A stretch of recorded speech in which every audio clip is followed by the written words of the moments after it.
చూడండి రైతు మిత్రులారా, మనకున్నటువంటి 1 ఎకరం భూమిలో పొలం నాటు వేయడం జరిగింది. పొలం వేసిన తర్వాత 2 దఫాలుగా ఫెర్టిలైజర్ మేనేజ్మెంట్ కంప్లీట్ అయింది రైతు మిత్రులారా. ఇప్పుడు 3వ దఫా ఎరువుల యాజమాన్యం గురించి తెలుసుకుందాం మిత్రులారా. 3వ దఫా లేదా చిరు పొట్ట దశలో మనము యూరియాతో పాటుగా మనము మినిమం ఇక్కడ మనము పొటాష్ అనేది వేయాల్సి ఉంటుంది రైతు మిత్రులారా.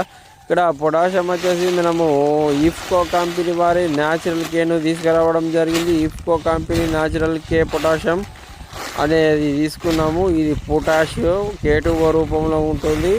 మొక్కకు బలాన్ని ఇస్తుంది, తాకతుని ఇస్తుంది, మొక్క పెరుగుదలకు ఉపయోగపడుతుంది, మొక్క పచ్చగా రావడానికి ఉపయోగపడుతుంది, అధిక దిగుబడి రావడానికి ఉపయోగపడుతుంది, చీడపీడల నుంచి రక్షిస్తుంది. తర్వాత మనకి ఈల్డింగ్ కూడా ఎక్కువ పంట రావడానికి కూడా ఉపయోగపడుతుంది రైతు మిత్రుల. కావున మీరు దయచేసి 1 ఎకరానికి కనీసం 25 కిలోల చొప్పున మనము ఈ పొటాషియంను కనుక ఉపయోగించుకున్నట్లయితే మనకు వరి పంట అనేది అధికంగా రావడం జరుగుతుంది. చాలా బాగా వస్తుంది, బాగా ఈల్డింగ్ వస్తుంది, బాగా డబ్బులు వస్తాయి మిత్రులారా. చూడండి మిత్రుల, మనకున్న 1 ఎకరం భూమిలో వరి విత్తినాము. వరి విత్తిన తర్వాత దీన్ని మనం ఇప్పుడు చల్లడం జరిగింది. పొటాషియంను చల్లుతున్న మిత్రుల ఏ విధంగా చల్లుతున్నది ఈ వీడియో మీరు చూడవచ్చు.